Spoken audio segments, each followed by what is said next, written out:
Hey guys, it's your girl T, and it's time for a recap of the Love and Hip Hop ATL reunion. I know I never got to do a season finale, but I ended up doing some work on Straight Outta Compton.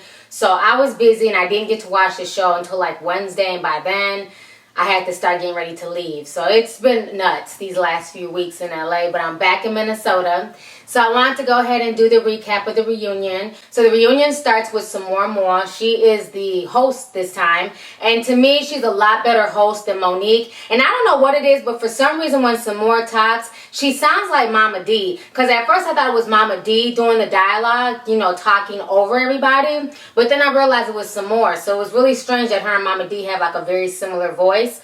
But in the opening scene, they start off with Erica P, Bambi, Scrappy, and Erica Dixon and Momma Dee. So they're all on the couch. And Erica P, why she's there, I don't know. She's angry. She's bitter. She's claiming that Scrappy's mad because she never gave Scrappy none. Scrappy's like, she got a pussy. She got a pussy. She got a pussy. You not the only one with a pussy out here. I'm like, Scrappy, sit your horny ass down. It's like everything that comes out of his mouth has to do with sex. So Erica P's saying that, you know, she was really his friend. It was Scrappy's fault. He was sending her mixed messages. Bambi's like, I don't give a fuck. You knew he was with me. You're a side piece. You're a jump off. And Bambi's just acting super tough. She's like, you know, how many more girls do I have to punch in the face before they realize I'm about that life? I'm like, okay, Bambi, calm the fuck down. There's always somebody bigger and badder than you. So don't think you can whoop everybody's ass in the world. So while they're going back and forth and arguing, Erica's sitting there, and so Sommore's asking Scrappy like, okay, well, it seemed like in a few of them scenes this season you were flirting really heavy with Erica. And he was like, nah, it's just love, you know, that's my baby mama, we just cool. And Erica's like, hold up, what? It's just love? What? That's not what you told me. That's not what you did to me. And Scrappy's like, what are you talking about, Erica? And she basically busts him out, says that they were intimate about 2 weeks ago, and that a month before that, he had ate her out. So now Scrappy's like, on everything. That's on my daughter, I ain't eat her out. That's on my daughter, I ain't have sex with her. So Sommore and Momma Dee are like, don't put that on the baby. The baby don't got nothing to do with this. If you want to prove yourself, you need to take a lie detector test. I'm like, Mona Scott is so obvious. Where the hell did they just happen to find a lie detector person to give a lie detector test? Obviously, this was scripted, and they knew that they were going to have Scrappy do a lie detector test in the first place. So he swung up and down. He did nothing with Erica, and that, you know, they're just, you know, baby mama and baby daddy. And so Bambi's like, see, that's my point. Erica want to talk all this stuff, but she's being a hypocrite right now because she's talking about me when I was messing with Scrappy that I was a side piece, but now that Scrappy's with me, she's creeping with him on the side. But how come the baby mama can't be the side piece? And I'm seeing her like, are these adults hearing themselves? This has to be the most ratchet situation I've ever seen. And on top of that, Erica and little Scrappy have a daughter. You know, would they like their daughter in this ratchet ass love triangle? It's like, you know, I don't understand why Scrappy feels like he can't settle down. And that's fine if he doesn't want to get married. But with him slinging dick all over ATL, I just don't understand that. You know, it's like, do they not realize the same thing can happen to your daughter? And you need to be a better example as a father and as a mother to your daughter? You know, I just don't get like their whole dynamic. So anyways, Scrappy goes backstage. He's arguing with Mona Scott. He's taking off his mic and he's trying to be all dramatic. He's like, man, I'm about to leave. I didn't sign up for this. You know, I'm getting ambushed. And Mona Scott's like, dude, put your microphone on and get back on stage. That bitch's pimp hand is strong as hell. It's like she shut Scrappy's ass down. She was like, I'm not trying to hear none of that bitching. I'm not trying to hear none of that whining. Sir, get mic'd up and go do what it is that you're paid to do. And he went right backstage and he took that lie detector test. And what happened? Near the end of the show, they revealed the answers to the lie detector test. And Erica Dixon was not lying. He failed miserably, and the lie detector test determined that he did go to Erica Dixon's hotel room, pull down her pants, and start eating her out. So this whole situation was a mess. You know, he starts, you know, acting crazy, like, no, I didn't do that. And lie detector tester, you know, they're not 100% accurate. And then you hear Nico in the background somewhere in the audience talking about, man, don't fall for that lie detector stuff, man. Ain't none of them real. Nico, shut your ass up. You wouldn't know about some shit like that. So the whole situation was just a mess. So moving on to the next group of ratchet people. The next group of ratchet folks we had on stage was Rashida and Kirk Frost.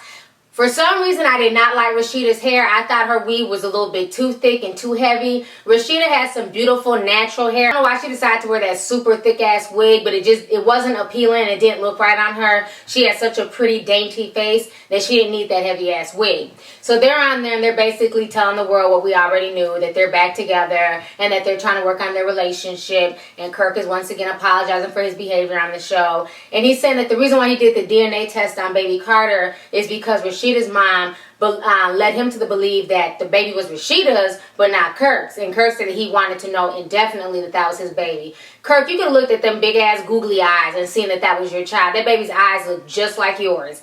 You know, their whole situation is just a mess, but I am glad that they're trying to work it out and be together.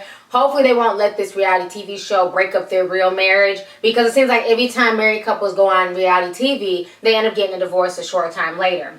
So then they also had Kalina on the stage looking fat and pregnant. Tony was there. You know, they didn't really too much address Kalina. They kind of asked her about what she thought about Kirk, basically, you know, hitting Rashida's mom or whatever, or, you know, pushing Rashida's mom from kissing the baby. And Kalina was like, oh, if that was my mom, I'd knock him out. We've been into it, blah, blah, blah. I really could care less about Kalina or Tony. They're the most boring, overdramatic couple on this series. They did everything for attention, and they're not even in the damn opening credits. I don't understand why them or Erica P have a seat on the couch, because none of them are in the opening credits. None of them were on the original series. And to me, all three of them are attention whores. Last but not least, we have young Jock, Karlie, Red, and Kadia.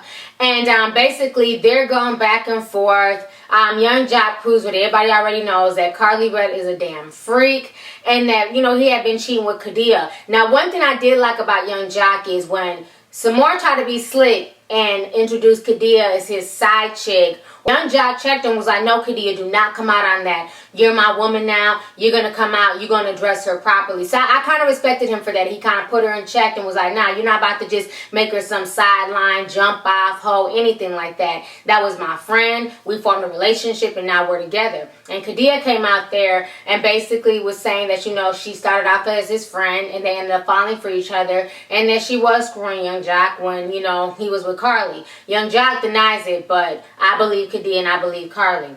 So now young Jock, he starts talking about why he really ended it with Karlie. He says that Karlie was abusive and she ended up breaking his finger. What I found funny is that Karlie Red admitted to breaking his finger and the audience was laughing. You know, why is it always funny when women abuse men? Now, if she was to get up there and cry and say that young Jock broke her hand or broke her finger, he would be demonized. He'd be a spousal abuser. Sommore would have cussed him out. But when it was Karlie, it's like, you know, the audience took it as lighthearted. Like, it wasn't like she sprained his shit or like she punched him or something like that. She broke this man's finger. He was like, that same finger that she put in her mouth and was sucking on, she also broke. And I'm like, that's not funny. Then he proceeds to describe the situation. He's just being a goofball. He's on the ground with these high water pants and this tight ass jacket. He's rolling around on the ground like Homer Simpson. And he's just, you know, he's making a whole mockery of the thing. But that's why people don't take spousal abuse when it comes to men seriously, because so many men joke about it like it's no big deal. I think he should have told his story, but he should have told it from a serious point of view. You know, it's not funny, and obviously he's still hurt and mad about the situation because he brought it up. You know, I don't understand why he would try and make it seem like it was funny, like it was okay, because like I said, if the shoe was on the other foot and he did that to Karlie Red, he would be demonized, he'd be charged, he'd be in jail. But, you know, because she's a woman, it's okay for her to beat on him and break his finger. So, you know, this whole reunion show was just crazy. So then after all that mess, Benzino and Thea are on the couch and they're whispering to Momma Dee. And I'm like, when did Benzino and Momma Dee become so cool?